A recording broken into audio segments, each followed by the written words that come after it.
सभी को हमारा नमस्ते। मैं अभिषेक ओझा आप सभी का रेलवे योद्धा पे स्वागत करता हूं। और आज हमारा परसेंटेज का क्लास 04 है। आप सभी को पता है कि हम लोगों का फाउंडेशन बैच चल रहा है, रेलवे का फाउंडेशन बैच, जो कि अगले 3 साल तक आपके रेलवे का कोई भी पेपर होता है उस सारे के सारे एग्जाम के लिए यूजफुल है।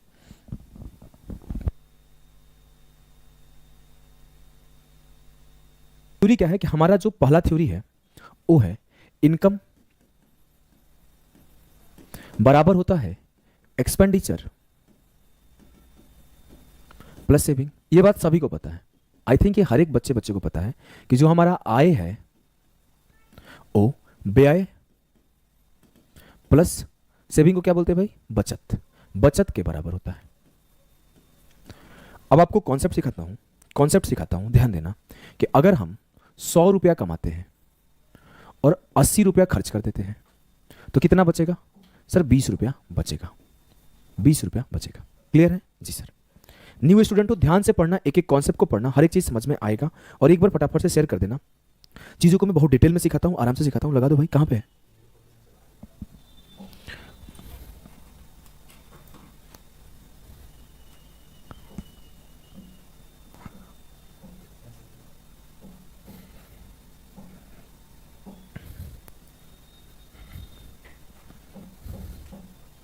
चलो ध्यान देना भाई, इसको काटते हैं। हम लोग यहां पे थे, हम लोग ये पढ़ने वाले कॉन्सेप्ट ऑफ इनकम एक्सपेंडिचर, और यही पढ़ रहे हैं। देखो, अब अगर मैं 100 रुपया कमाता हूं तो 80 रुपया हमारा एक्सपेंडिचर है और 20 रुपया हमारा सेविंग है। बोलोगे जी सर, एकदम सही बात है। अब मैं आपसे एक छोटी सी बात बोलूं कि अगर हमारा इनकम 20% से बढ़ जाता है और एक्सपेंडिचर भी 20% से बढ़ जाता है तो बताइए हमारा सेविंग कितना परसेंट से बढ़ेगा? सवाल यह है कि पहले मैं 100 रुपये कमाता था, 80 रुपये खर्चा करता था और 20 रुपये सेव करता था। मेरा इनकम 20% से बढ़ गया, एक्सपेंडिचर 20% से बढ़ गया, तो हमारा सेविंग कितने परसेंट से बढ़ेगा? एक बार हर बच्चे हर एक जगह शेयर कर दे और हमें बताएं समझ में आ रहा है कि नहीं आ रहा है। अगर हम लोग इसे कर रहे होंगे, बोलेंगे सर 100 का 20% क्या होगा? 100 गुणे 20/100, 20 रुपया। तो इस पे हमारा इंक्रीज कितने का हुआ? प्लस का 20 रुपये। ये हमारा इंक्रीज है। तो जो न्यू इनकम हो जाएगा 100 + 20 120 हो जाएगा। इसकी जरूरत नहीं लिखने की, लेकिन मैं आपको समझाने के लिए लिखा हूं, फिर भी अभी लिखते हैं। हमारे 80 पे 20% बढ़ जाएगा, तो 80 का 20%, 80 गुणे 20/100, 2 जीरो से 2 जीरो गया, 16 रुपया। तो हमारा 16 रुपये बढ़ गया, तो इस पे हमारा 16 बढ़ गया, 16 बढ़ गया, तो ये हमारा 80 + 16 96 हो गया। अब आसान भाषा में, अब 120 रुपये कमाता हूं, 96 रुपये खर्च करता हूं, तो कितना कितना मेरा बचत होगा? सर मेरा बचत होगा 120 - 96, 120 - 96, 24 रुपया। मतलब मेरा 4 रुपये एक्स्ट्रा बचत होने लगा। तो मैं साफ साफ ये नहीं बोल सकता सर कमाई 20 रुपये से बढ़ा, खर्चा 16 रुपये से बढ़ा, तो 20 - 16 4 रुपये से हमारा बचत बढ़ जाएगा। हमें ये वाला पार्ट लिखने की जरूरत नहीं थी। हम सिंपली यहीं से बोल देते आय 20 से बढ़ा और मेरा व्यय 16 से बढ़ा, तो मेरा खर्च जो है 4 से बढ़ जाएगा। एकदम क्लियर है? अभी सर 4 से बढ़ा है किसके ऊपर? 4 से बढ़ा है 20 के ऊपर। 4 से बढ़ा है 20 के ऊपर।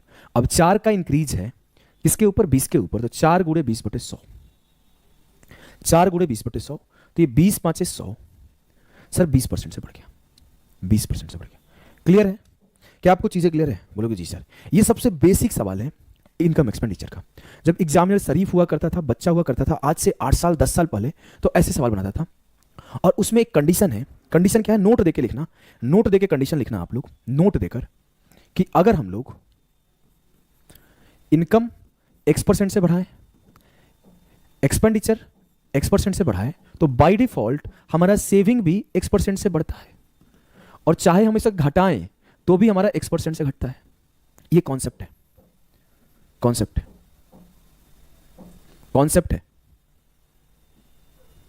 कि अगर हमारा इनकम X% से इंक्रीज होता है और एक्सपेंडिचर भी X% से इंक्रीज होता है, तो सेविंग भी X से इंक्रीज होगा। अगर इनकम X% से डिक्रीज होता है, एक्सपेंडिचर X% से डिक्रीज होता है, तो सेविंग भी X% से डिक्रीज होगा। क्लियर है जी सर? अब देखो, आज से 10 साल पहले जाओगे तो एग्जाम में कैसे सवाल बनते थे? अगर आज के टाइम पे अभी आपको हम एक टेढ़ा सवाल बनाना चाहे तो ऐसे बना देंगे। देखो, ये मान लीजिए इनकम है, ये एक्सपेंडिचर है और ये सेविंग है। हम बोले कि 237 रुपये मेरा कमाई है और 197 रुपये हमारा बचत है। 97 नहीं रखते हैं, 196 रुपये हमारा एक्सपेंडिचर है और 41 रुपये हमारा सेविंग है। अगर आपको 237 अच्छा नहीं लग रहा होगा तो आप इसे मान सकते हो कुछ भी, लेकिन हम 237 दे रहे हैं जिससे आपको लगे कैसे गलती करते हैं कि मान लेते हैं हमारा आय 237 है, मेरा व्यय 196 है और सेविंग 41 है। अब मैं यहां पे बोल दूं कि ये मेरा 23% से बढ़ गया और ये मेरा 23% से बढ़ गया, तो मेरा सेविंग कितने परसेंट से बढ़ जाएगा? पहला सवाल। सेकंड सवाल, मैं बोलूं कि मेरा इनकम, मेरा एक्सपेंडिचर और मेरा सेविंग, अगर ये मेरा मान लेते हैं 387 रुपया है और ये मेरा मान लेते हैं 189 रुपया है और ये मेरा मान लेता हूँ 198 रुपया है, कि मैं 387 कमाता हूँ, 189 खर्चा करता हूँ और 198 बचाता हूँ, और कल को कोई मुझसे बोल दे कि मेरा इनकम 37% से कम हो गया, एक्सपेंडिचर 37% से कम हो गया, तो सेविंग कितने से कम होगा? क्या ऐसे सवालों के लिए आपको सोचना पड़ेगा? बोलोगे नहीं सर, ये चीज़ें जो है ना हाई लेवल की चीज़ें हैं। जब आपको परेशान करने के लिए सवाल बनाया जाएगा, जब वो सोच रहेगा कि नहीं थोड़ा तुम्हें डरा दे कॉन्सेप्ट से, थोड़ा तुम्हें घुमा दे, तब वो ये सवाल ऐसे लिखेगा, तब वो सवाल को ऐसे लिखेगा। तो आपको डरना नहीं है। आप बोलोगे सर अगर x% से बढ़ा है तो x ही % से बढ़ेगा, मतलब 23% से ही बढ़ेगा। आंसर 23% होगा। अगर x% से घटा है तो आंसर x% से घटेगा, 37% ही होगा। ठीक है, ये हमारा पहला कॉन्सेप्ट था। अब एग्जामिनर को पता चल गया कि तुम लोग पढ़ के आते हो, ये चीज़ें तुम्हें पता है, अब तो तुम सीख गए हो। क्यों भाई, आज मन नहीं लग रहा है क्या? थोड़ा फटाफट से शेयर कर दो हर बच्चों तक, और एक बार ये बता दो कि आपको समझ में आ गया। अगर आपको समझ में आ गया तो एक बार प्यारा सा यस सर लिख के कमेंट करो, फिर हम लोग आगे बढ़ते हैं। अब उसे ये बात समझ में आ गया तो क्या किया? Different increase in different cases रखना शुरू किया। Different increase in different cases रखना शुरू किया। ठीक है, देखो क्या हुआ कहानी, ध्यान देना। कहानी अब ये हुआ कि मैं बोला मैं 100 रुपया कमाता हूं, 80 रुपया खर्च करता हूं और 20 रुपया बचाता हूं। ये हमारा इनकम है, ये हमारा एक्सपेंडिचर है और ये हमारा सेविंग है। अब हमने बोला इसे हम लोग 20% से इंक्रीज किया, इसे हमने 10% से इंक्रीज किया, तो इसमें क्या चेंज आएगा बताओ? दूसरा सवाल, इनकम हमारा 100 रुपया है, अभी बेसिक से कर रहे हैं। एक्सपेंडिचर हमारा 90 रुपये है, सेविंग हमारा 10 रुपये है। इसे हमने 40% से इंक्रीज किया, इसे हमने 30% से इंक्रीज किया। डिक्रीज भी कर सकते हो, जरूरी नहीं इंक्रीज ही करना है, डिक्रीज भी कर सकते हो। लो डिक्रीज कर दिया, तो इसमें हमारा कितने % का चेंज आएगा बताओ? बताओ भाई, बताओ। एक बहुत ही बड़ी समस्या है बच्चों के साथ।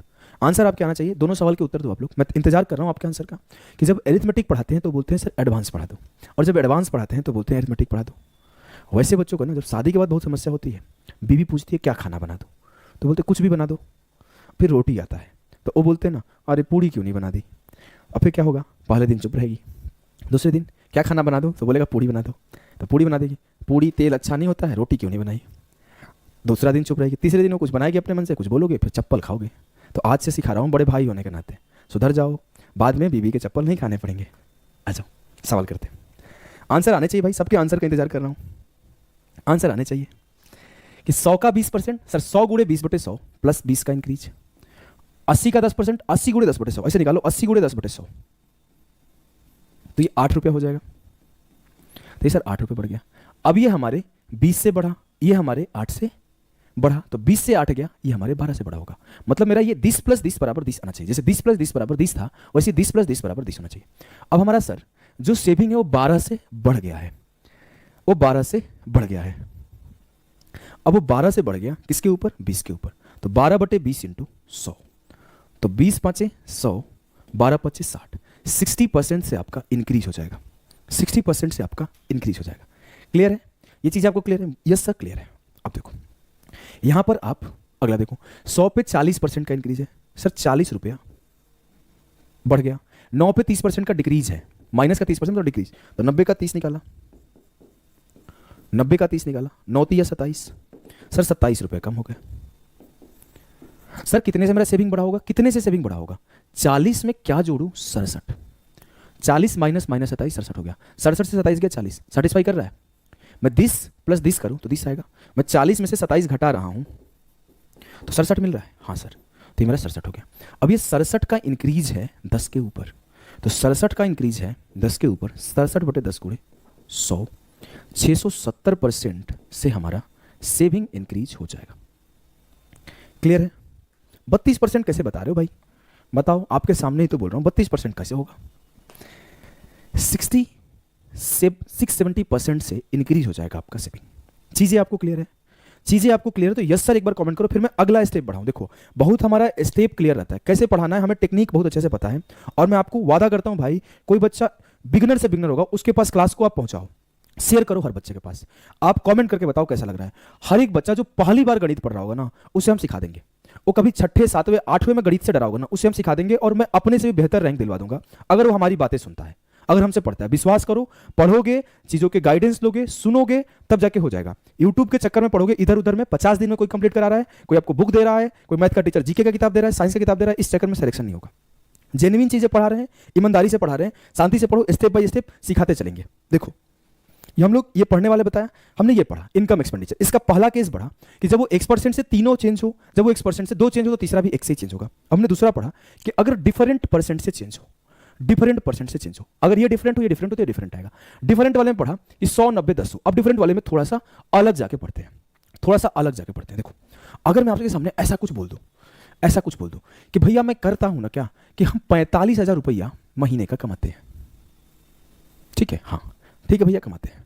अब 45,000 कमाते हैं और 36,000 हमारा खर्चा है। ये हमारा इनकम है और ये हमारा एक्सपेंडिचर है और ये हमारा सेविंग है। सर 45,000 कमाता हूँ, 36% 36,000 खर्चा है, तो बचेगा कितना? 9,000। 9,000 हमारा बचता है। अब हमने रुपया में कर दिया। अब हमने सवाल को ऐसे पूछा, ध्यान देना, सवाल को ऐसे पूछा कि अगर हमारा इनकम 40% से बढ़ जाए और हमारा सेविंग 30% से घट जाए, 30% से घट जाए। अगर आपको क्लासेस पसंद आ रही है तो हर बच्चों तक पहुंचाओ, शेयर करो भाई दबा के, चाहे आपको व्हाट्सएप का स्टेटस हो, चाहे आपका टेलीग्राम चैनल हो, चाहे आपका इंस्टाग्राम हो, चाहे आपका फेसबुक हो, हर जगह क्लासेस पहुंचाओ। अपने कमेंट भर भर के करो, लाइक करो दबा के हर जगह। आप लाइक भी करोगे, कमेंट भी करोगे तो कम से कम जेन्युइन चीजें बच्चों के पास पहुंचेगी। ईमानदारी से पढ़ा रहे हैं, मेहनत से पढ़ा रहे हैं, चीजों को डिटेल में सिखा रहे हैं। अब देखो ये एक डिफरेंट टाइप को सिखा रहे हैं, ध्यान से सीखना। अब हमने एक सवाल इस पर और लिखा आपके सामने, दूसरा सवाल कि सर मान लेते हैं हम 68,000 कमाते हैं और 51,000 उड़ाते हैं और 17,000 बचाते हैं, 17,000 बचाते हैं। हमने बोला कि हमारा एक्सपेंडिचर 20% से बढ़ गया और हमारा सेविंग 10% से बढ़ गया। तो हमें बताना है कि हमारा इनकम कितने परसेंट से बढ़ जाएगा। ये इनकम है, ये एक्सपेंडिचर है और ये सेविंग है। बताओ बताओ। अब देखो यहां पर एक छोटा सा चीज है, यहां पर एक छोटा सा चीज है, ध्यान देना। इस एक को मिटाते हैं, थोड़ा इस नंबर को यहां लाते हैं। देखो ये एक, अब यहां पर एक छोटा सा कैच है। कैच जानते हो क्या है? लोग कर क्या रहे होंगे, सर 45,000 का 40% निकालेंगे, 45,000 का 40%, 2 जीरो से 2 जीरो गया, 45 चौके 180, 4 5 20, 4 चौके 16 2 18, 1800। तो 45,000 का 40% हो गया 18,000, 1800 नहीं 18,000। सर ये 18,000 से बढ़ गया। सर 36,000 पे क्या चेंज होगा हमें बताना है, छोड़ देते हैं। 9,000 का 30% निकाला, 9,000 का 30% क्या होगा? 9,000 गुणे 30/100, 9 या 27, 2700। सर ये 2700 से घट गया। अब मुझे पता है कि 20 + 20 बराबर 18,000 चाहिए, 20 + 20 बराबर 18,000। तो 18,000 माइनस 2700 करना पड़ेगा। 18,000 माइनस 2700 मतलब 18,000 माइनस 2700, तो 18 2 20,000, ये प्लस का 20,700 हो जाएगा। इसका मतलब ये है, इसका मतलब ये है सर कि जो एक्सपेंडिचर है ना 36,000 के ऊपर 20,700 का इंक्रीज है, 36,000 के ऊपर 20,700 का इंक्रीज है। तो हम लोग निकालेंगे एक्सपेंडिचर कितने से इंक्रीज है। सर 20,700 बटे 36,000 गुणे 100, 2 जीरो से 2 जीरो खत्म, 9 से काटा 9 चौके 36, 9 से काटा 9 दूना 18, 9 तिया 27 और 4 से काटा सर 1 जीरो और कट गया था, 1 जीरो से 4 से काटा, 4 छक्के 24 नहीं जाएगा, 4 पचे 20 और 4 पचे 20 के बाद 4 सत्ते 28 और 4 पचे 20, सर 57.5%। जो हमारा एक्सपेंडिचर है ना 57.5% से बढ़ गया। शुभम कुमार एकदम करेक्ट आंसर है भाई आपका, 57.5% से बढ़ गया। अभी जो हमारा एक्सपेंडिचर है वो 57.5% से बढ़ा है। क्या आप कितने लोग इस सवाल को सही कर पाए बताएं, और कितने लोग इस तरीके से किए हैं? जो बच्चे इस तरीके से किए हैं यस सर कमेंट करें एक बार। उसके बाद मैं सिखाऊंगा ओझा बाबा का रैंकर्स अप्रोच, रैंकर्स वाला ट्रिक, जिस ट्रिक को, जिस कॉन्सेप्ट को यूज करके खुद हमने रैंक बनाया है, टॉप पोस्ट पाया है, वैसे शॉर्टकट सिखाऊंगा। ऐसा नहीं करूंगा कि एप्लीकेशन पे पढ़ाता हूं तो शॉर्ट ट्रिक सिखाऊंगा, यहां सिखाता हूं तो यहां तो हम ऊपर ऊपर की 2 चीजें सिखा के छोड़ देते हैं, अपने एप्लीकेशन वाले पे बुलाएंगे खाली, ऐसा करेंगे। ये आपका एक हाई लेवल का सवाल है। और यहां पे आप कितने बच्चे जो ऐसे किए, ये बताओ। जो ऐसे किए कोई बात नहीं, मैं आपको एक ट्रिक सिखाता हूं, ध्यान देना। इसको छोड़ देते हैं यहीं पे। अगला चीज, मैं आपको ट्रिक सिखाने से पहले इसको मिटा देता हूं, इसको नोट कर लेना आप लोग। समझ में आया ना? अब आ जाओ, मैं तुम्हें जादू दिखाता हूं। जादू है नशा है वो वाला चीज। अच्छा देखो, छोटी सी चीज सिखाऊंगा, छोटी सी चीज। कॉन्सेप्ट क्या है देखो, कि नोट देना और लिखना ओझा बाबा कॉन्सेप्ट, चाहे रैंकर से अप्रोच लिख लेना, रैंकर से अप्रोच लिखना भाई, यहां पर ऊपर रैंकर से अप्रोच लिख देना कि जब भी, हिंदी में लिख रहा हूं पहले, जब भी आंसर प्रतिशत में पूछा जाए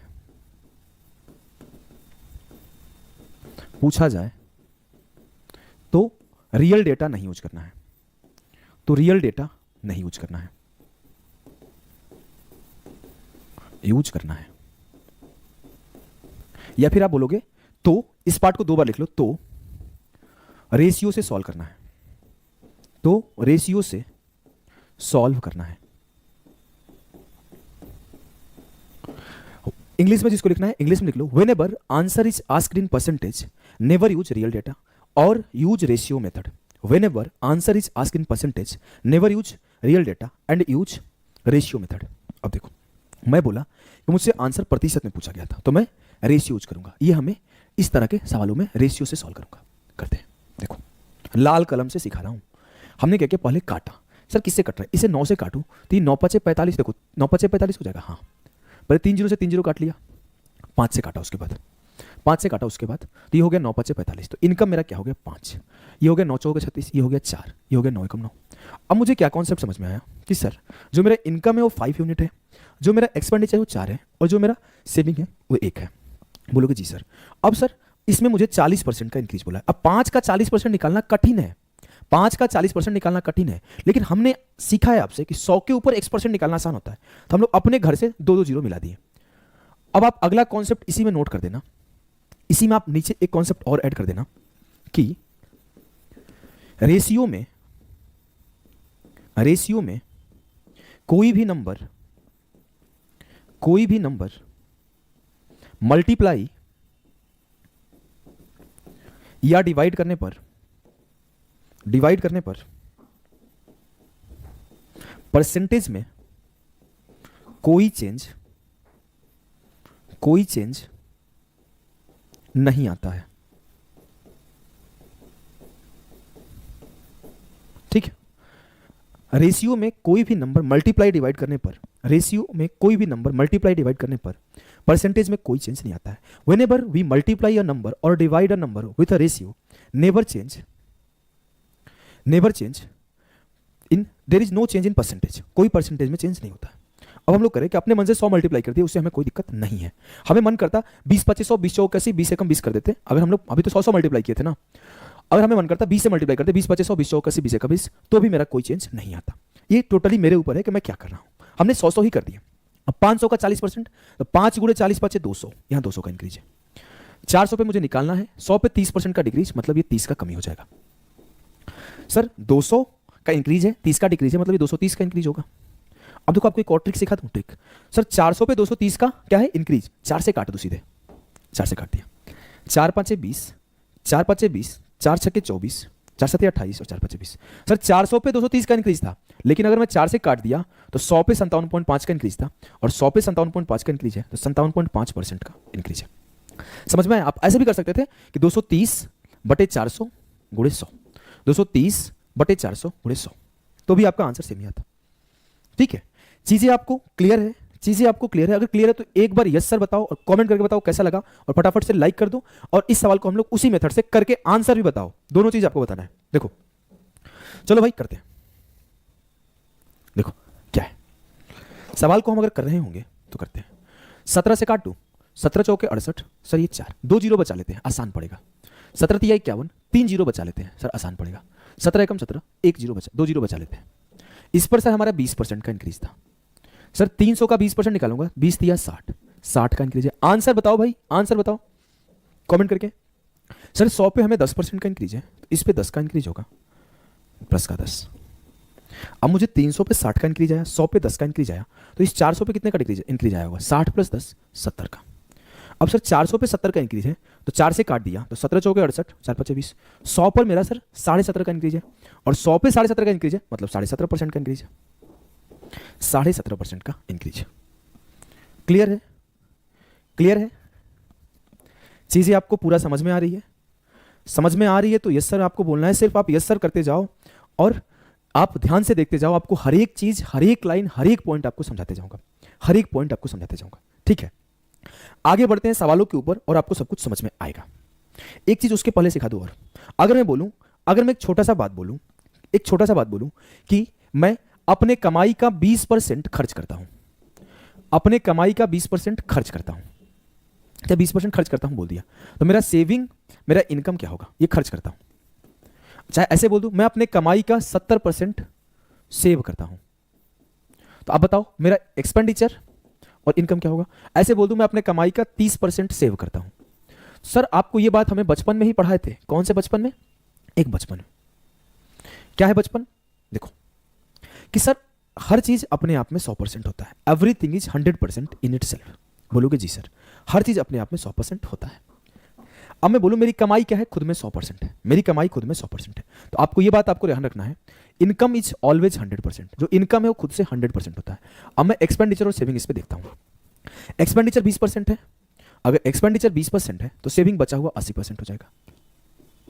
इसे चाहे हम तो रेशियो भी लिख सकते हैं भाई, चाहे हम तो रेशियो भी लिख सकते हैं कि 20% बराबर 1/5, तो मेरा इनकम 5 और 1 मेरा एक्सपेंडिचर। इसे चाहे तो रेशियो भी लिख सकते हैं कि 20/100, तो 20/100 का मतलब है 1/5। तो मैं ये भी बोल सकता हूं, अगर इसे रेशियो काटोगे 20-20-20 से, तो 20-5 100, 20 से कम 20 और 20 चौके 80। तो आप ये बोलोगे सर 5 कमाई है 1 खर्चा, देखो 5 कमाई है 1 खर्चा, 4 बच रहा। अपने ऊपर है, मैं परसेंटेज में लिख सकता हूं, मैं रेशियो में लिख सकता हूं। अगर मुझे यहां पे इनकम एक्सपेंडिचर सेविंग लिखना हो तो मैं क्या लिखूंगा? सर 70 सेव कर रहा हूं तो 70, 30 खर्चा कर रहा हूँ और 100 मेरी कमाई होगी। रेशियो काट दूं 10 3 7 भी लिख सकता हूं। आप इसे कमेंट करके बताओ, अगर मैं 30% खर्च करता हूं तो मेरा इनकम एक्सपेंडिचर और सेविंग का रेशियो क्या है? बताओ। कमेंट आने चाहिए भाई सभी के, कमेंट आने चाहिए सभी के। अगर कमेंट आ रहे हैं तो फटाफट से कमेंट हमें बताओ करके, और सवाल भी आगे हम लोग ला दिए हैं सॉल्व करने के लिए। चलो भाई थोड़ा एक घुट पानी पीता हूं, तब तक आप लोग इसे सॉल्व करके बताओ क्या होगा। एकदम सभी बच्चे सही बोल रहे हैं भाई, मजेदार मजेदार मजेदार। ध्यान देना, Vikas spends 80% of his salary increased by 25% and his expenditure increased by 15%. What is the percentage increase in saving? विकास अपने वेतन का 80% खर्च करता है, उसके वेतन में 25% की वृद्धि हो गई और उसके व्यय में 15% की वृद्धि हुई, तो बचत में प्रतिशत वृद्धि कितनी होगी? बताइए भाई, बताइए। इस सवाल का आंसर आना चाहिए। गुरुजी जीएस और साइंस का क्लास भी चला दीजिए, मैं तो आप पढ़ाई ले रहे हैं उसका भी चला दीजिए। रोहित रंजन, अभी हमारे पास मतलब जीएस की फैकल्टी खाली नहीं है, वो अपनी फाउंडेशन बैच रिकॉर्ड कर रहे हैं, उनकी क्लासेस चल रही है एप्लीकेशन पर कंटिन्यू। कुछ दिन पहले हमने 101 में जीएस रिकॉर्ड किया था, तो जैसे फ्री होंगे उनसे हम लोग बात करेंगे कि सर आप यहाँ पे भी एक बैच दीजिए। आपको पता है हमारे यहाँ क्वालिटी पे बात होती है, ऐसा नहीं कि टीचर रगड़े पढ़ा है, लाइव नोट्स आगे रख लेता है, रट रट के पढ़ा रहा है, कुछ किताब खोल के पढ़ा रहा है, ये काम नहीं करते। टीचर्स हमारे बहुत शांति से, शांत स्वभाव के हैं, डिलीवरी पे मैटर काम करते हैं, आए हैं तो कुछ सिखा के जाएंगे, क्वालिटी पे काम करते हैं, क्वालिटी चीज़ें आपको प्रोवाइड करके जाएंगे। हम ऐसा काम नहीं करते कि दिन भर में 17 क्लासेस लगा दी हैं, 15 क्लासेस लगा दी हैं। जब हमारा पहले जो बच्चे एप्लीकेशन पे पढ़ रहे हैं, एक दिन में टोटल 7000 बच्चे इनरोल किए थे, 101 में अनाउंस किया था, एक मतलब दिन के अंदर वहाँ पर बिहारी उद्धार चैनल पर, और उसके बाद कंटिन्यूस इनरोलमेंट होते रहते हैं। तो इस तरह से हमने सर को, अभी खाली नहीं है सर, वहाँ पे एप्लीकेशन पे उतने बच्चे, हज़ारों बच्चे हैं जुड़ गए हैं एक दिन में, तो वहाँ पढ़ा रहे हैं। जैसे खाली होंगे आप लोगों के लिए ज़रूर काम करेंगे हम लोग। अब आ जाओ भाई पढ़ते हैं। Vikas spends 80% of his salary increase by 25% and his expenditure increase by 15%। What is the percentage increase in saving? अब सर 80% खर्च करता है विकास। विकास कमाता क्या है? इनकम हो गया, ये एक्सपेंडिचर हो गया, ये सेविंग हो गया। इनकम क्या है? 100, तो हमारा एक्सपेंडिचर क्या है? 80, सेविंग क्या है? 20। सर यहां बोला गया कि जो हमारा सैलरी है वो 25% से इंक्रीज हो गया, इसका 25%, तो 100 का 25%, 25/100 25 हो जाएगा।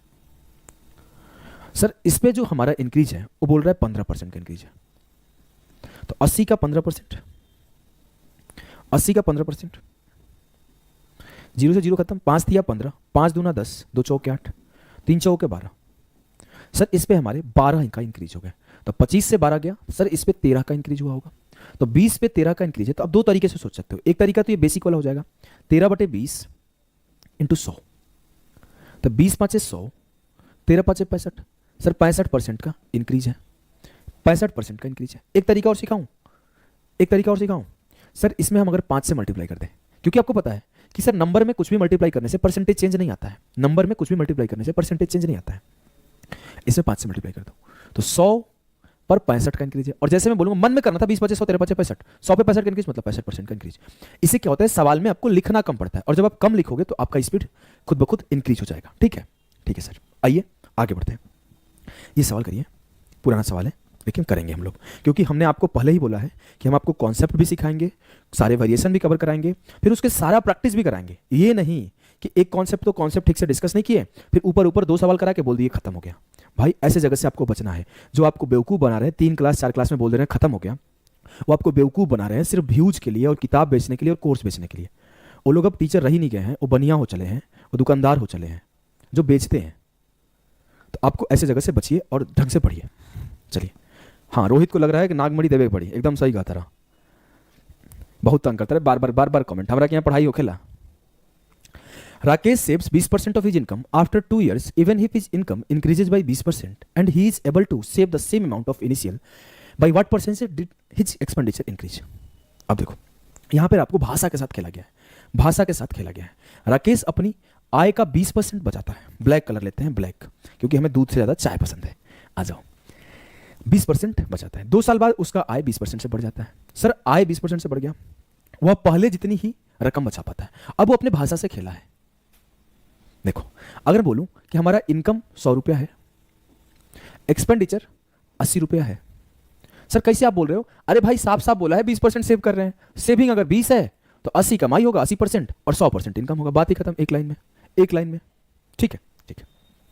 अब देखो आगे, अब देखो आगे क्या है कि अगर 100 हमारा इनकम है तो इस पे कितना परसेंट बोला है increase? His income increases by 20%, उसका इनकम 20% से इंक्रीज हो गया, उसका इनकम 20% से, तो 100 पे 20 का इंक्रीज है, प्लस का 20। अब वो बोला ना कि जितना वो पहले सेव करता था उतनी ही अब भी सेव करती है। इसका मतलब सेविंग में सर उसके 0 का चेंज आया है, 0 का।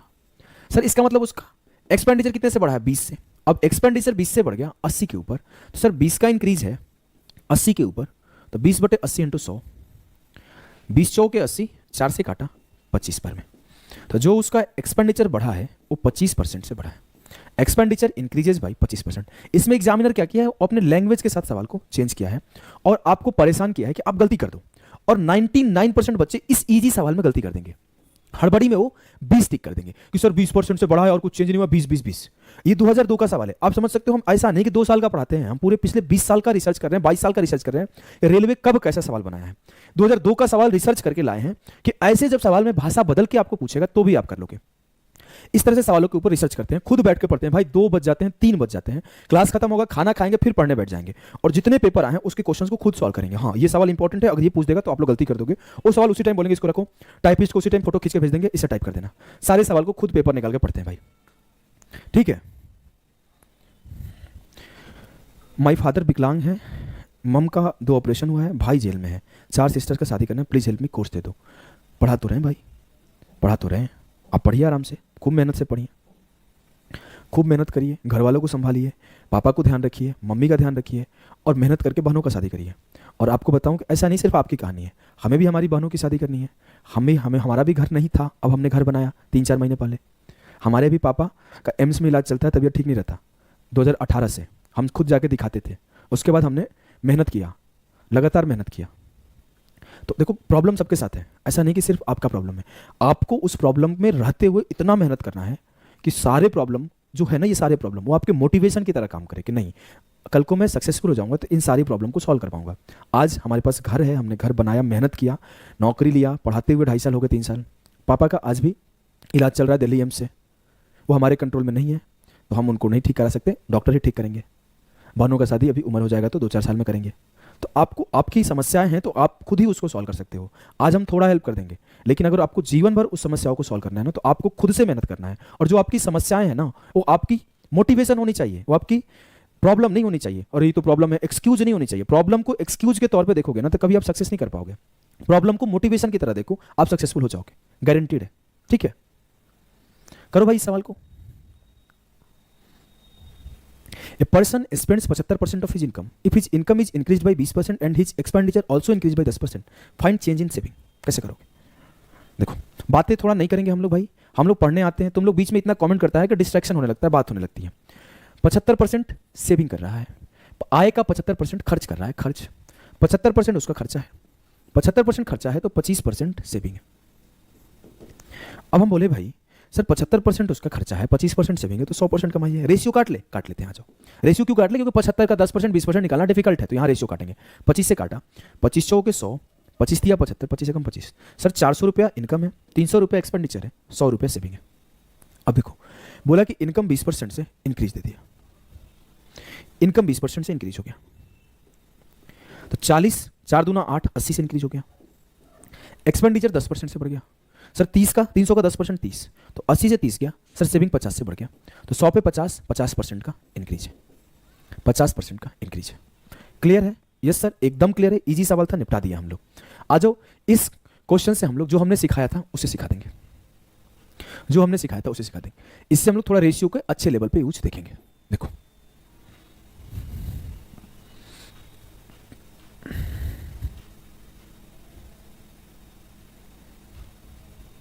चलिए,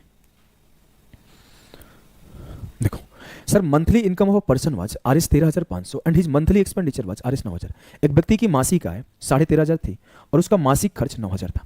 अब आय 13,500 है और उसका एक्सपेंस जो है ना वो 9,000 है, और उसका सेविंग जो है ना सर कितना हो जाएगा? 13,500 से 9,000 हटा देंगे 4,500। अब यहां पर रेशियो काट लो, यहां पर रेशियो काट लो। सर 45 का पहाड़ा सीधे सीधे पड़ा, 45 दिया 135, 45 दूना 90 और 45 एकम 45। ठीक है, रेशियो काट दिए जी सर, काट दिए। अब देखो आप, बोला है कि उसका next year his income increases by 14%, अगले साल उसकी आय 14% की वृद्धि हुई, तो 14 का वृद्धि कर दो। सर इनकम में 14% की वृद्धि कर दी, तो 14 तिया 42। सर 42 का इंक्रीज है। सर एक्सपेंडिचर में बोला है कि 7% की वृद्धि हो गई, खर्च में उसके 7% की वृद्धि हो गई, तो 7% मतलब 7 दूना 14 की वृद्धि हो गई। 42 माइनस 14, उसके सेविंग में 28 का इंक्रीज हो जाएगा, और 100 के ऊपर 28 का इंक्रीज है, तो सर 28 बटे 100 इंटू 100, 28 बटे 100 इंटू 100, 100 के ऊपर 28 मतलब 28%, ऐसे ही बोल सकते हो, 28% का इंक्रीज है। क्लियर है?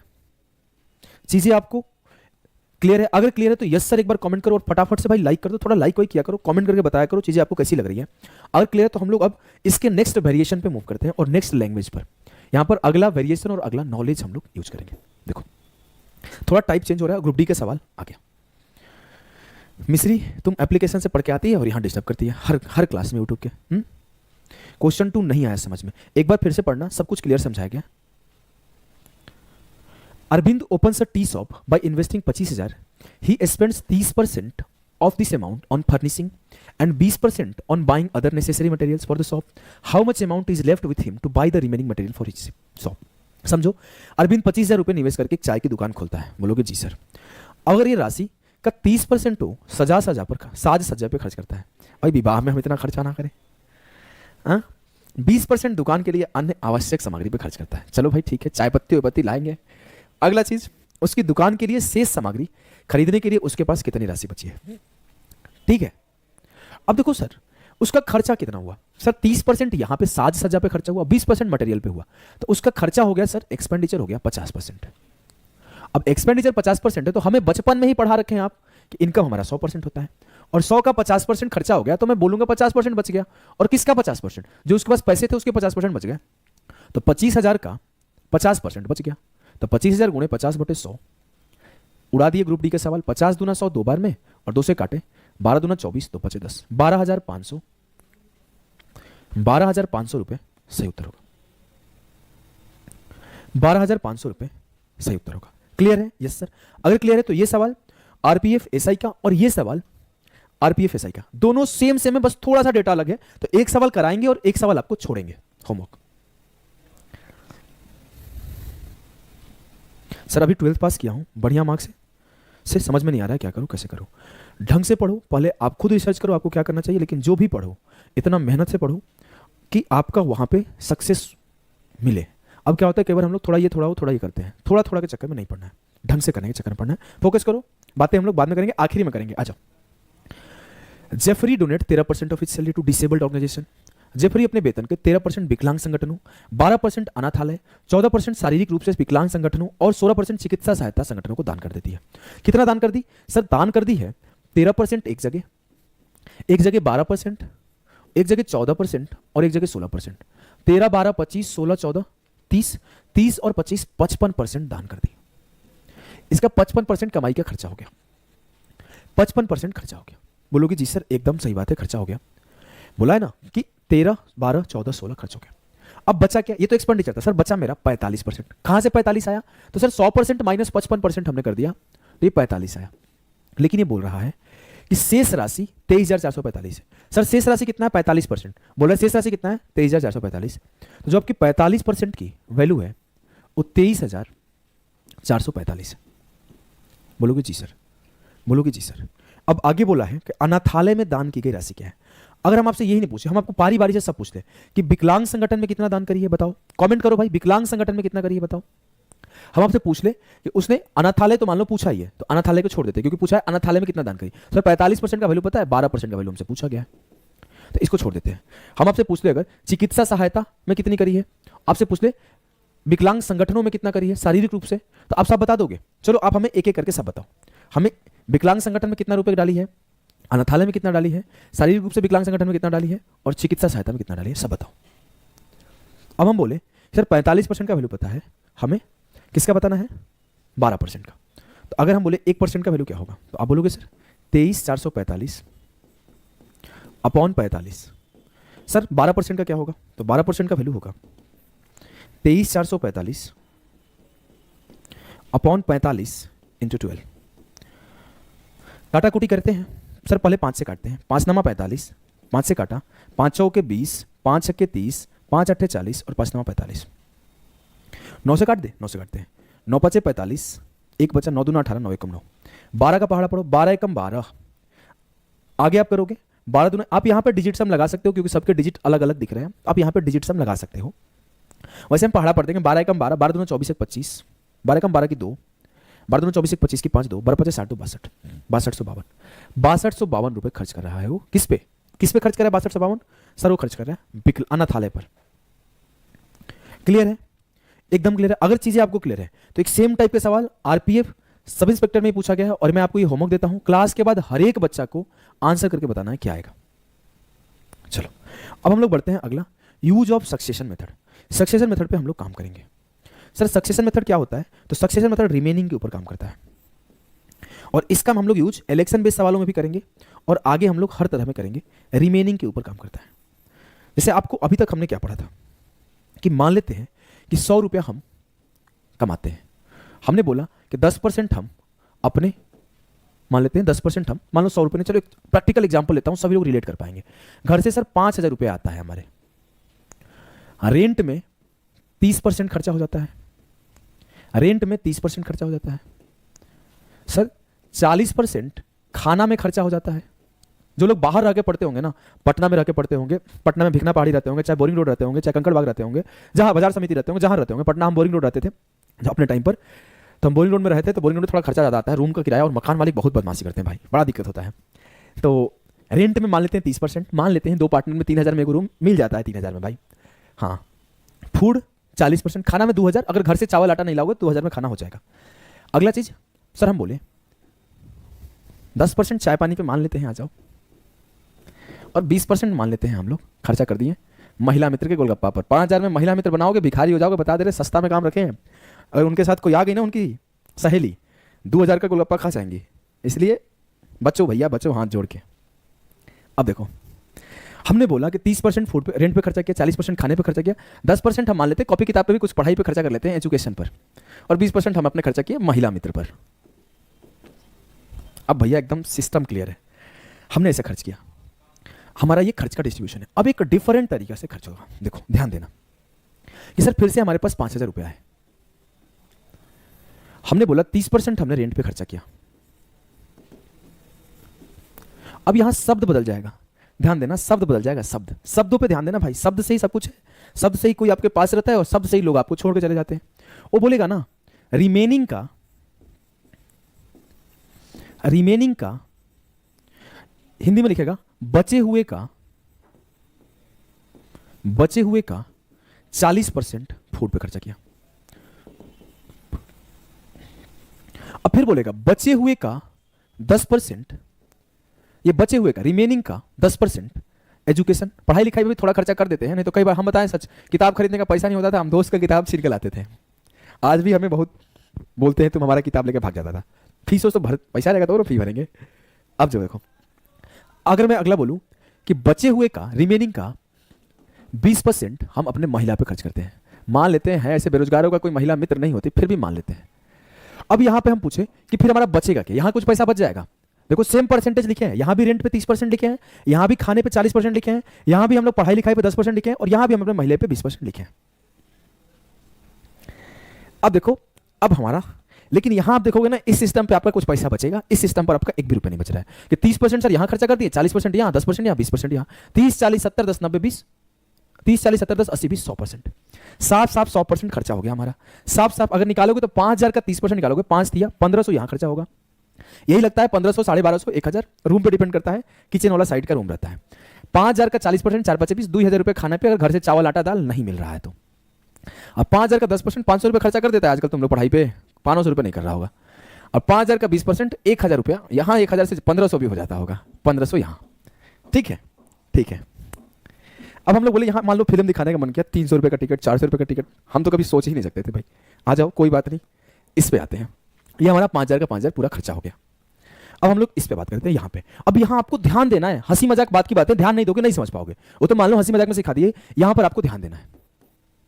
अब हमने बोला कि 5000 का 30%, इधर लिखते हैं, 5000 का 30% हमने खर्च किया, तो 5000 का 30%, 5 दिया 1500, सर इसका 30% माइनस करना है ना, 30%, तो ये हमारा 5000 का 30%, 5000 गुणे 30/100 1500, सर 1500 हमने माइनस किया, तो 5000 माइनस 1500 क्या बच जाएगा, 3500। अब यहां पर ये शब्द को ध्यान देना है कि बचे हुए का 40%, मतलब यहां पर हम लोग इस 5000 का 30% के बाद इस 5000 का ही 40% ले रहे थे। अब यहां है कि बचे हुए का 40%, रिमेनिंग का 40% फूड पर, तो इसका 40% आपको फूड पर खर्च करना है। तो 3500 का 40% निकालो, 3500 के 140, 1400, कैसे निकाला, 3500 गुणे 40/100, ठीक है, ठीक है, क्लियर है। बोलोगे जी सर तरीके से क्लियर है, सर हमने 3500 पे 1400 खर्चा कर दिया, 2100 बच गया। अब इस 2100 पे 10% पढ़ाई लिखाई पे कर देते हैं, कर दो, आ जाओ कर देते हैं, आ जाओ, ठीक है। 10% हमने पढ़ाई लिखाई पे खर्चा कर दिया, तो 2100 गुणे 10/100 210 रुपए, क्या बच गया सर, 2100 से 210 घटा देंगे, 2100 से 200 गया 1900, 1890, 2100 पे 10% निकाला और इससे माइनस कर दिया 1890।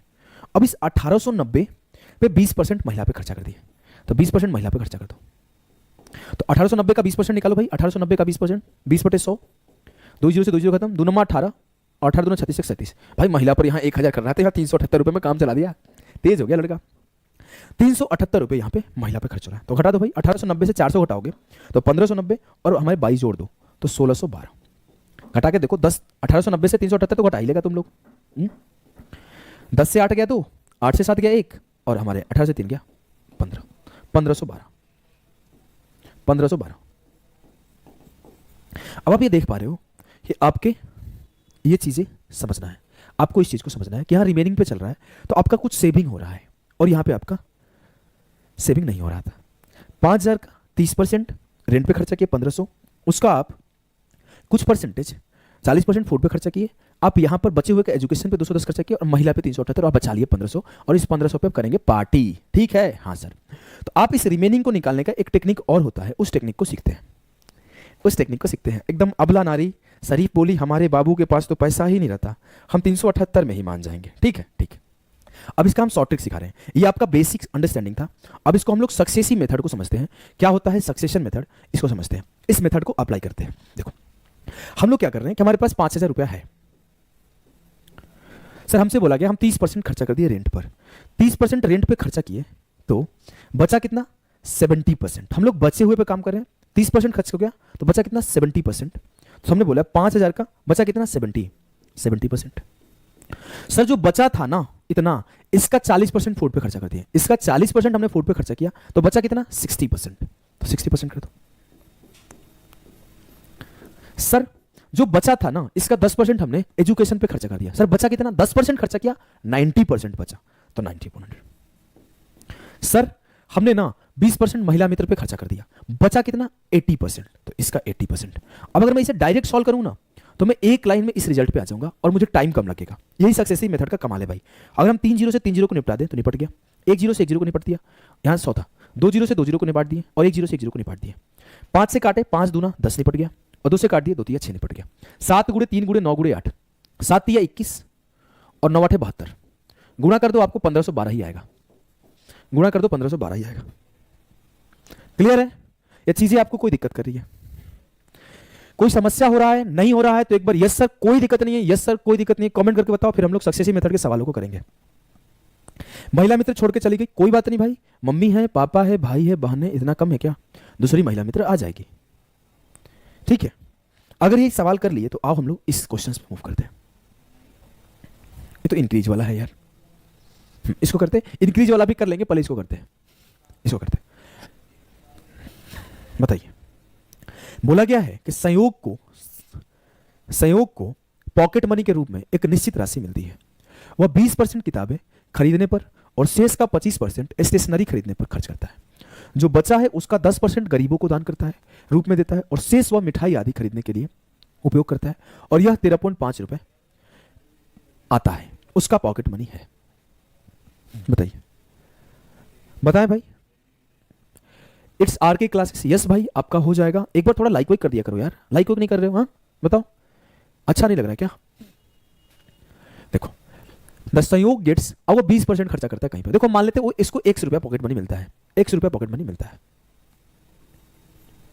बोलोगे जी सर 100 रुपया पॉकेट मनी मिलता है, वो 20% किताब को खरीदने में खर्च करता है। अगर 20% किताब खरीदने में खर्च करता है तो 80% बचाता है, 80% बचाता है। अगली बात है सर कि 25% बचे हुए का 25% स्टेशनरी पे खर्च करता है। बड़ा पढ़ने वाला लड़का है भाई, किताब ही कॉपी पे खाली खर्च कर रहा है। 25% स्टेशनरी पे करता है, 75%। आगे चलते हैं भाई, 10% दान कर, बाप रे बाप बहुत दानी भी है, 10% दान भी कर दिया, बचा कितना 90%। और बोला जो बचा ना वो मिठाई के लिए रखा है, और बचा हुआ पैसा जो बचा ना वो मिठाई के लिए रखा है, और बचा हुआ पैसा 13.5 रुपया है। सर 13.5 रुपये बच गया, 13.5 रुपये बच गया। सीधा कर दो, सोल्यूशन करते हैं, काटा कुटी मचाओ, आंसर पाओ। 0 से 0 खत्म, 25 दिया 75 और 25 चौके 100, 4 से काटोगे 4 दूना 8। इस पॉइंट को हटा देते हैं, एक 0 नीचे आ जाएगा, तो इस 0 से काटेंगे 0 खत्म। 9 दिया 27 से 27 5 135 खत्म। 2 से काटोगे 2 5 10, ये 5 इधर जाएगा, 5 5 25, 25 रुपया उसको मिलता है पॉकेट मनी। बाप रे बाप इतने से रुपये मिलते हैं, इतने में दान वान भी कर देता है। 25 रुपया उसे मिलता है टोटल पॉकेट मनी। क्लियर है? क्लियर है? बोलोगे यस सर क्लियर है। क्लियर है तो ये सवाल बताओ, बताओ ये सवाल।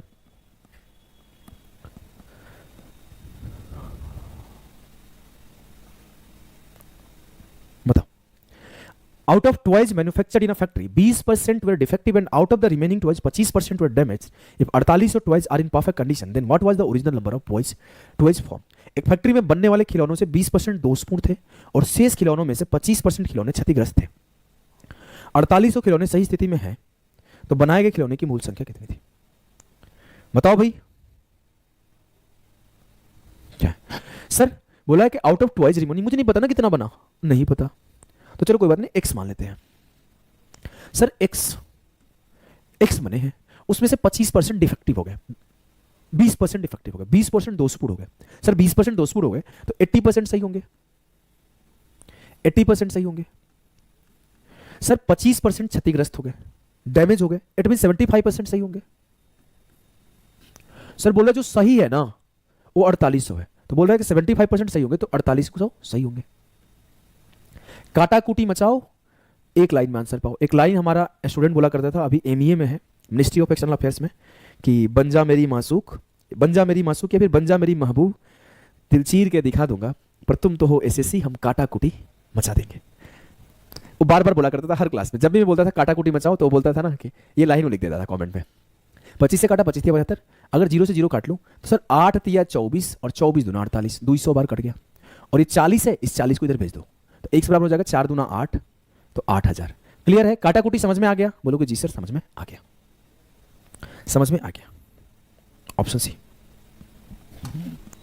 इसे करो, इसे करो आप, इसे आप खुद से करके आंसर हमें कमेंट में दे जाना। नहीं नहीं भाई इसे नहीं कर पाओगे, इसे कर नहीं पाओगे तुम लोग, दिक्कत होगा तुम्हें। चलो आओ करके दिखाता हूं। बोला है कि in a consignment of electric bulbs 4% were broken and out of the rest 25% were found defective. If the total number of broken and defective bulb is 112, then the number of bulbs in the consignment. बताइए, ये थोड़ा सा घुमा के रखा गया, थोड़ा सा घुमा के रखा गया। करो। बोला है कि बिजली के बल्बों के खेप में 4% टूट गए और शेष के 25% दोषपूर्ण हो गए। टूटे हुए खराब बल्बों की कुल संख्या 112 है, तो खेप में बल्ब कितने संख्या में थे? मान लेते हैं 100 बल्ब थे, 100 में से 4 टूट गए, तो 100 में से 4 टूट गए, 4% मतलब 4 टूट गए, बच कितने के? 96। जो बचे थे इसके 25% खराब मिले, तो 96 का 25% निकाल लो भाई। 25 बटे 100, 25 चौके 100, 24 चौके 96, 24 24 दिया 72, 96 पे 24 रुपए हमारे 24 खराब हो गए, तो 72 बच गए। अब ये बोला ना, इसमें थोड़ा सा घुमा के बोला है कि खराब बल्बों की संख्या दिया हुआ है, इसमें ये नहीं दिया हुआ है ना कि सही बल्ब कितने हैं। थोड़ा सा घुमा के रखा है भाई, थोड़ा सा घुमा के रखा है, थोड़ा सा घुमा के रखा है। बोला जो खराब बल्ब है ना उनकी संख्या। सर खराब बल्ब कितने हैं? 4 यहां खराब है और 24 यहां खराब है, टोटल 4 + 24 28 बल्ब खराब है। अगर मेरे पास टोटल 100 बल्ब है तो 28 बल्ब खराब है, लेकिन ये बोल रहा नहीं, जो बल्ब खराब है वो 112 है, तो 28 यूनिट बराबर 112, 1 यूनिट बराबर 28 चौके 112। मुझसे पूछा कि टोटल बल्ब कितने थे, तो 100, तो 100 यूनिट बराबर 100 गुणे 4, 400। 400 विल बी द सही उत्तर ऑफ द सवाल। क्लियर है? चलो क्लियर है तो इसे करो। Manisha spend an average of 10% of monthly salary on shopping, visiting restaurant and mall, remaining 80% spend on house hold. इसे आप कर लोगे खुद से। If monthly house hold expense, इसे भी करने में दिक्कत ही होगा तुम लोगों को, दिक्कत होगा। आओ करा दूं क्या? चलो करा देता हूं, दिक्कत होगा शायद, फंस जाओगे। आओ करा दूं। देखो, मीनाक्षी अपने मासिक वेतन का 10% खरीदारी, रेस्तरा और मॉल जाने पर खर्च करती है और रिमेनिंग 80% वो स्पेंड करती है हाउस होल्ड पर एंड 10% सेव करती है। अगर वो हाउस होल्ड पे जो खर्च करती है वो 48,000 है, तो कितना कमाई है?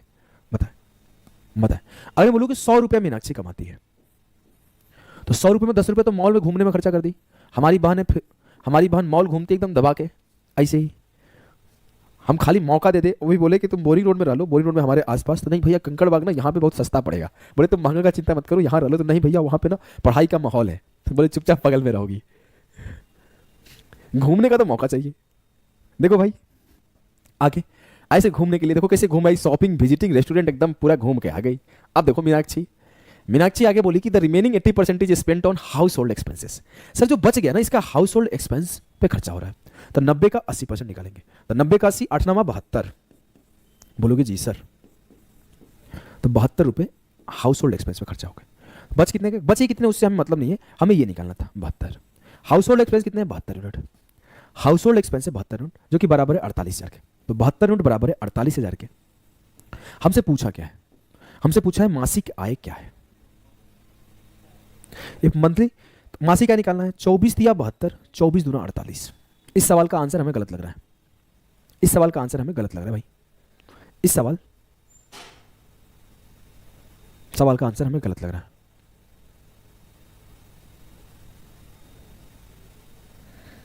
इस सवाल में ऐसे सॉल्व करोगे गलत हो जाएगा। कितने लोग कर पा रहे हैं? ये तरीका नहीं है। यहां पर शब्द को ना थोड़ा सा घुमा के प्रेजेंट किया गया है। देखो यहां पर इसीलिए एक चीज मैं बोलता हूं, arithmetic is all about language. Arithmetic is all about language. Arithmetic is all about language. आप लैंग्वेज को कितने अच्छे से समझते हो तभी कर पाओगे। अब इस सवाल में लैंग्वेज को इस तरह से प्रेजेंट किया गया कि आप गलती करो। देखो आओ मैं सिखाता हूं। देखो ग्रुप डी ने कैसे खेला आपके साथ। ग्रुप डी का ये सवाल आपके साथ खेला खेल गया है। देखो कैसे खेला खेला है। वो ये नहीं बोला है ना कि रिमेनिंग का 80%, ये नहीं बोला है कि बाकी का 80%, बाकी 80%। अगर आप देखोगे तो बचे हुए का यहां बात हो रहा है कि बचे हुए का शेष में से 25%, यहां नहीं, शेष 80%, बाकी 80%। मतलब अगर 100 रुपए हम कमाते हैं तो 10% यहां खर्चा कर दिए और 80% हम खर्च कर दिए हाउस होल्ड में और 10% बचा लिए। साफ साफ 100% का हमारा कमाई इस तरह से है, साफ साफ हमारा कमाई इस तरह से है, ठीक है, साफ साफ ऐसा दिया गया। बाकी 80% उसके घर के खर्च में खर्च होते हैं, बाकी 80%। तो 80% का वैल्यू है 48,000।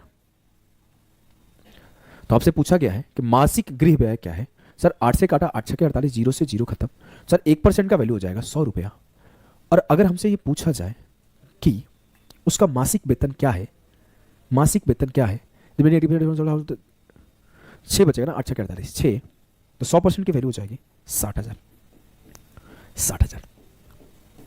और 60,000 विल बी द सही उत्तर, 60,000। खेल गया ना ग्रुप डी, देखे ना, एनटीपीसी को उड़ा दी है, ग्रुप डी खेल गया, खेला खेल गया भाई। ध्यान दिए कि नहीं दिया? लैंग्वेज अगर ध्यान नहीं दोगे गलती हो जाएगी पेपर में भी, और यही सब गलती होता है पेपर में। एक बढ़िया सीबीटी 2 का सवाल है, आप इसे एक बार करो, एक बढ़िया सीबीटी 2 का सवाल है, इसे आप चलो होमवर्क दे दूं, करा दूं।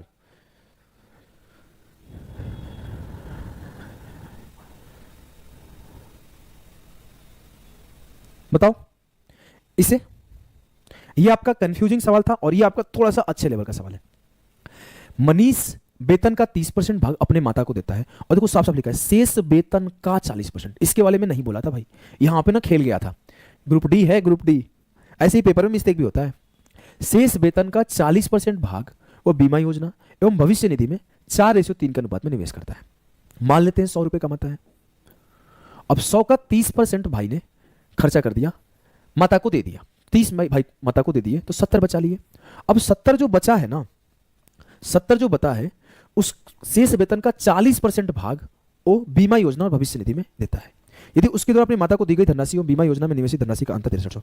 आगे का बात करेंगे, पहले हम लोग बात करते हैं 70 का 40% भाग दिया तो 70% को 2 भाग में बांट दो कि 40% तो दे दिया और 60% छोड़ दो। तो 70 का 40%, 7 चौके 28। 70 का 40% तो योजना में इन्वेस्ट किया। सर जिस योजना में इन्वेस्ट किया ना उसमें भी 2 पार्ट में इन्वेस्ट किया है, 4:3 में, 4:3 में।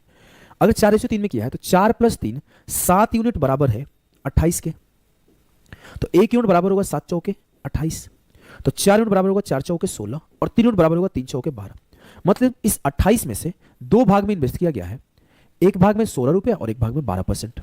16% तो किया है इंश्योरेंस स्कीम में और एक 12% किया है वो प्रोविडेंट फंड में। वो साफ साफ लिखा है ना कि इंश्योरेंस स्कीम और प्रोविडेंट फंड में केयर कर दिया। अब हमसे एक बात बोला है, हमसे एक बात बोला है, क्या बोला है भाई? 70% नहीं लिखोगे तो भी काम चल जाएगा। देखो हमसे एक बात बोला है कि जो पैसा यदि उसके द्वारा अपनी माता को दी गई धनराशि, माता को दी गई धनराशि कितना दिया माता को? 30 रुपया, और बीमा योजना में निवेशित धनराशि। बीमा योजना कौन सी बीमा योजना भाई? If the difference between and the amount invested in insurance scheme, insurance scheme 16 है, ये इस दोनों का जो अंतर है ना वो 6300 है। फिर से समझना, 100 रुपये को कमाता था, 30 रुपये माता को दिया, 70 बचा, 70 का 40% हो 2 जगह इन्वेस्ट किया। 28 रुपये को कहाँ इन्वेस्ट किया? 16 रुपये इंश्योरेंस स्कीम में, 12 रुपया प्रोविडेंट फंड में। जो इंश्योरेंस स्कीम में इन्वेस्ट किया है और जो माता का दिया है उस दोनों का डिफरेंस, तो 30 से 16 गया 14, बराबर है 6300 के, बराबर है 6300 के। तो हमसे क्या पूछा है कि मनीष का वेतन क्या है, मतलब 100% की वैल्यू क्या है। 14 से काटोगे, 14 चौके 56, कितना बच गया भाई साहब? 7 और 14 बचे 70।